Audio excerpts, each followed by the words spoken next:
¿Se pueden negar los vecinos de mi edificio a que instale un cargador en mi plaza de garaje? ¿Tengo que aumentar la potencia contratada que tengo en casa? ¿Qué características tiene que tener un cargador? La última pregunta, Alfonso, va a ser si te gusta más la fabada o el cachopo.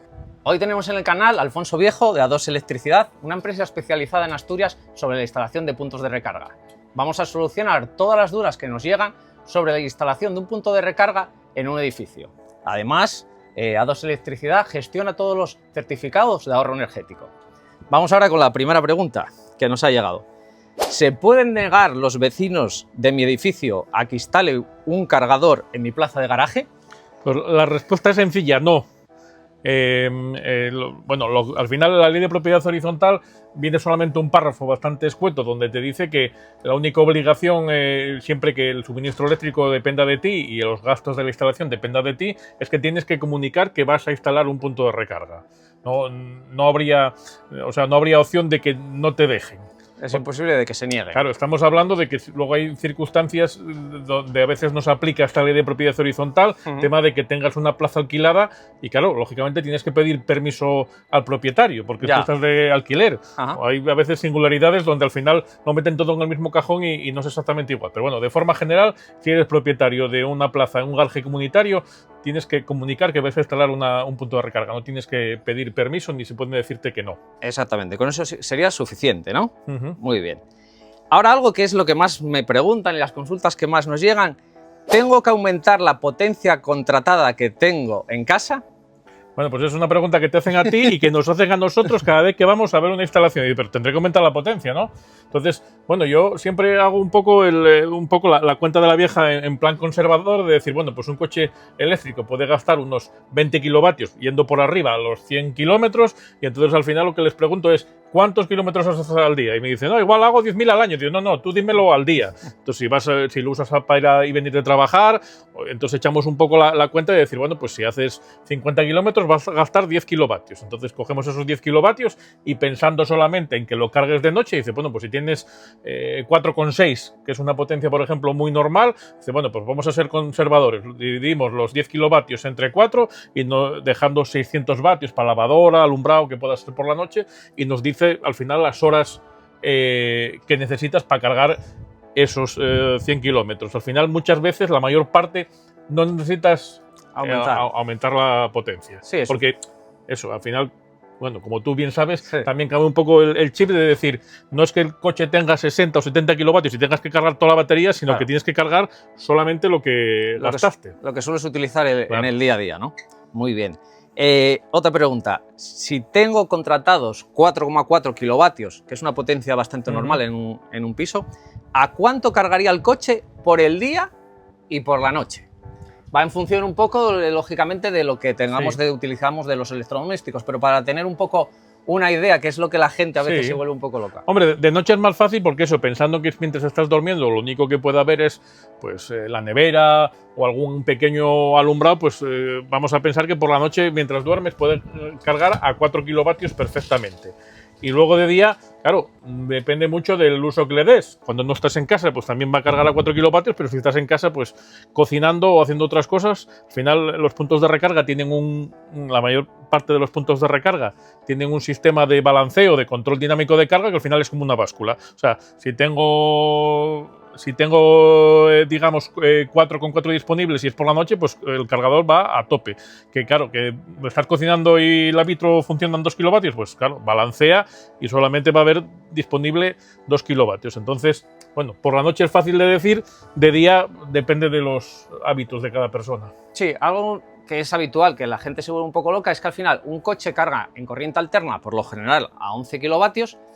El cargador, los cargadores admiten 7,4, pero al final lo que dependemos es la potencia que tengamos contratada en casa. Es decir, que a veces da igual que el coche carga 11, el cargador consiga 7,4, que si al final en casa pues tenemos 4,4 y al final disponemos de 3 porque el resto lo utilizamos, es a lo que va a cargar el coche. Es lo que a veces la gente tiene que tener en cuenta a la hora de contratar la potencia. Eso es lo que explicamos exactamente eso. Quiere decir que la instalación y el cargador la vamos a hacer para 7,4 kilovatios, pero que vamos limitados por la potencia que tenemos disponible y que al final el cargador, digamos, cuando tiene balanceo de potencia, carga con lo que sobra de la vivienda. Muy bien, vamos por otra pregunta. ¿Cómo se conecta el cargador a mi vivienda? Es decir, yo tengo en el garaje el cargador y cómo llega todo a mi vivienda, cómo se hace esa instalación, que surgen muchas dudas. Bueno, la mayor parte de las instalaciones que hacemos es en garajes comunitarios. Al final tú tienes una vivienda en altura, un tercero, un cuarto, un quinto, y tienes un garaje que normalmente está en un -1 o en un -2. Bueno, pues digamos el punto frontera donde salimos es los contadores eléctricos, que normalmente están a la altura del portal. Entonces, digamos, van dentro de las centralizaciones de los armarios de contadores. Ahí saldría una línea hacia arriba, hacia la vivienda, y una línea hacia abajo, hacia el punto de recarga. Ahí hacemos la conexión. Hay alguno que me pregunta, pero tienes que sacar el cable aquí del quinto. Y dice, no, del quinto no hay que sacarlo del quinto. Porque esa instalación ya está hecha, lógicamente. Claro. Entonces simplemente es del cuadro de contadores pasar a eso. Sí que es verdad que depende luego, porque además vamos a hacer luego la instalación de este cargador, lo vamos a hacerlo en un garaje para que todos lo veáis. Y precisamente te lo voy a poner difícil y va a ser en un segundo nivel. Es decir, que claro, ahí sí que se complica un poco, ¿no? La instalación, cuanto más niveles sea, más lejos esté pues, del cuadro de contadores. Sí, al final, digamos, en edificios la mayor parte que no hay una preinstalación, que no hay canalizaciones, tenemos que, digamos, hacer calos de forjado. Entonces es pues del planta 0 al -1, del -1 al -2 y así sucesivamente. ¿Qué pasa a veces? Bueno, pues que a veces la teoría, digamos, toda regla tiene su excepción, que es cuando tenemos un local comercial debajo del portal. Por ejemplo, un Mercadona, que es un supermercado que suele tener, digamos, un parking propio, incluso la tienda puede estar en el -1. Esta mañana estábamos viendo una instalación en Oviedo, donde un edificio de reciente construcción, debajo del garaje tiene un gimnasio y debajo del portal tiene un gimnasio y debajo el garaje. Entonces, tenemos que hacer a veces virguerías para llegar del planta 0 al garaje, porque hay cosas por el medio que no son de la comunidad. Claro, y se complica la instalación. Eso, como decíamos antes, ya no es que el pedir o no permiso, es que ahí ya depende de un poco de cómo esté montado el garaje. Muy bien. Otra pregunta muy recurrente es, ¿qué características tiene que tener un cargador? Bueno, pues en principio la que más se usa hoy en día es el tema de lo que hablábamos antes del balanceo de carga o el control dinámico de carga. No es una cosa que se emplee, que se use, digamos, en todos los países del mundo ni de Europa, por eso hay veces que te puedes comprar un cargador como puede ser el de Tesla, que no lo trae de serie, o coches como BYD que te pueden a veces dar de promoción el cargador y tampoco lo tiene de serie, y por ejemplo BYD ni como opción, o sea que te dan un cargador que no es que sea malo, sino que no viene pensado específicamente para Europa. Entonces eso, básicamente la principal característica que se usa es el tema del balanceo dinámico de carga, o sea que en un momento determinado, si te pones a cargar el coche a la potencia que tienes contratada, como decimos, que va limitado siempre a esa potencia, y te pones a cocinar, que no te pases de potencia, porque entonces el contador eléctrico detecta un exceso de potencia y te quedas sin luz. Entonces, para evitar eso, lo primero el balanceo. Y luego, otra característica que se usa bastante es, digamos, que esté protegido. Quiero decir, que tenga un sistema de bloqueo, desbloqueo, que si marchas 15 días de vacaciones, bueno, que no tengas que andar bajando el automático o tal, sino que el propio cargador te identifique y se bloquee o se desbloquee. Otra característica que estábamos hablando antes es que puedas programarlo. Quiero decir la programación. Que puedas programarlo a una determinada hora. Al final, bueno, pues los sistemas de bloqueo pueden ser, en este, digamos, viene muy bien porque tienes como una aplicación móvil que te puedes conectar por Wi-Fi, si te pones de Wi-Fi donde está el cargador, o por Bluetooth, y si no quieres usar la aplicación móvil, que hay gente que te dice, pero que me funcione, que sea fácil. Bueno, pues tienes una tarjeta que pasas por delante del cargador y cada vez que pasas la tarjeta se desbloquea. Pero no esas tarjetas RFID. Entonces, básicamente, eso sería lo fundamental para a la hora de elegir un cargador. Y ahora, que yo te contacté para hacer la instalación y dije, bueno, el cargador, el que tú me digas que estarás de instalarlos, ¿por qué me recomendaste el Polycharger, este Polycharger en concreto? Bueno, este Polycharger en concreto es, dentro de esas singularidades que decimos de cada comunidad autónoma, pues aquí en Asturias no nos dejan poner las protecciones eléctricas, tienen que estar en un cuadro aparte. Entonces, por ejemplo, Polycharger tiene otro cargador que la caja es un poco más grande y puedes integrarlas dentro, pero aquí en Asturias no aplica. Entonces, ¿para qué vas a poner una caja grande si no tienes que meter dentro? Luego, el cargador tiene 10 años de garantía, es decir, del fabricante te da 10 años. Se supone que está bien pensado. Y luego, bueno, eléctricamente lo ves robusto. Yo digo que no son vascos, pero que están al lado y que casi son como los chistes de Bilbao. Entonces llevan las diferentes partes electrónicas de potencia separadas para evitar calentamientos y un uso intensivo. Muy bien, es decir, que es un cargador que lo que dices tú, Policharge, yo luego estuve viendo en la web, tiene 2 modelos, me dijiste tú, el otro es un poco más grande, al final tiene las protecciones dentro, pero que como en Asturias obligan a poner otro cuadro, te vale con este, que al final te ocupa menos en la plaza de garaje. Además, gracias a Alfonso y la colaboración con Policharge, hemos conseguido para todos los suscriptores, para todos los oyentes del canal, un descuento del 10% a la hora de comprar cualquiera de estos 2 cargadores, que además tienen varias opciones, con manguera, sin manguera. Entonces es muy fácil, entras en la página web de Policharger, vas a tienda y simplemente escoges el que necesites y aplicas el cupón poniendo Policharger con letras minúsculas y te aplicarán un 10%. Así que bueno, gracias a Policharger por ayudar a que sea un poquito más barato. Vamos a seguir además con el tema de precios, que además es muy recurrente, ¿no? Que además es lo que más al final duele y a veces la gente, ya sabes tú, quiere pagar menos, no entiende muy bien los precios. Hay una pregunta aquí muy buena que es: mi garaje está situado en un segundo nivel y el edificio tiene más de 50 años. ¿Qué precio más o menos puede tener esa instalación? Seguro que te tocó algún caso de estos parecidos. Sí.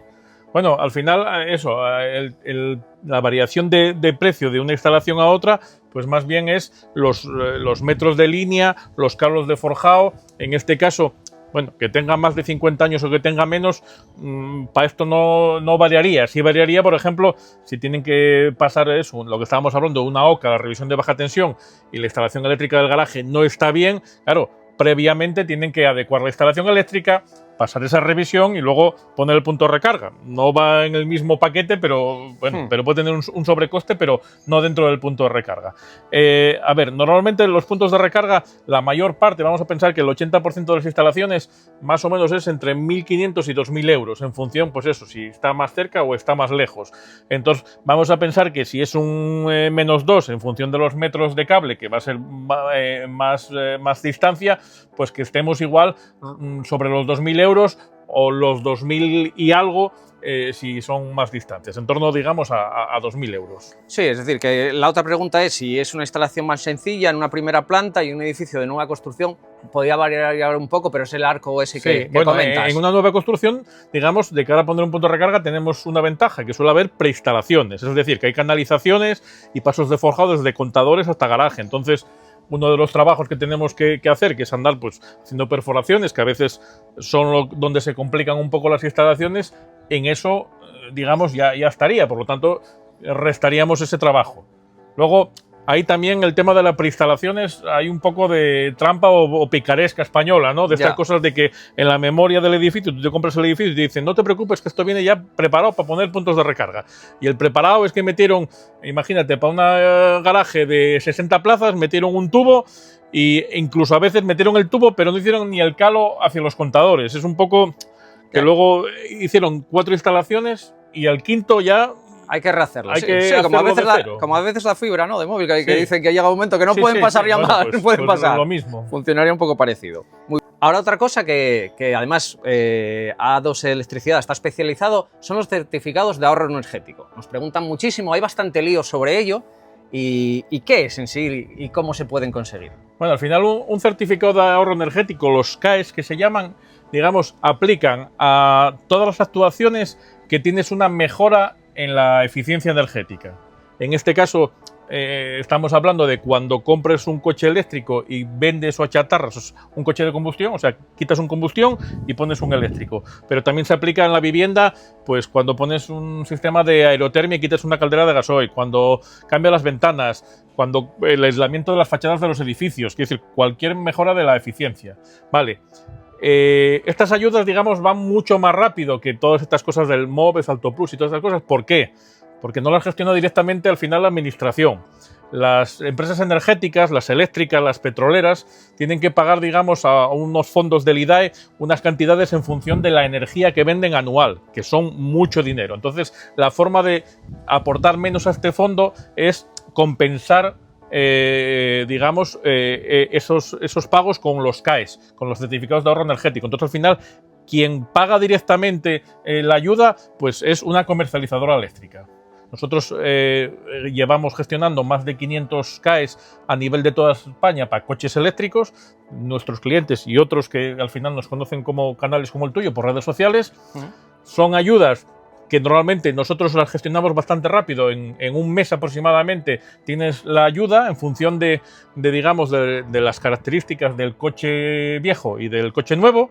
Por las fichas técnicas, pues hay una mejora de eficiencia que puede llegar nosotros normalmente hasta 800 euros de pago. Y es una ayuda eso, que en un mes tienes el dinero. Muy bien, os voy a dejar el enlace en la descripción para que podáis llegar a la página web de A2 Electricidad, donde Alfonso os gestionará el CAE. Y nada, para agradecer a Alfonso que haya venido hasta aquí a explicarnos todo, resolver todas las dudas, pues nada, me toca invitar a Alfonso a comer y como estamos en Asturias, la última pregunta, Alfonso, va a ser si te gusta más la fabada o el cachopo. Es diferente, la fabada más en invierno y el cachopo igual pues más en un ambiente más festivo, más de sidra, pero bueno, una fabada sobre todo en época de invierno cuando está frío pues sí que entra bien. Muy bien, pues ya tenemos ahí la decisión de lo que vamos a comer y nada, agradecemos a Alfonso que haya venido y para cualquier duda podéis dejarlo en los comentarios y no olvidáis suscribiros al canal, tanto al de Coches Eléctricos ORG, al canal de Alfonso Viejo que también está en YouTube.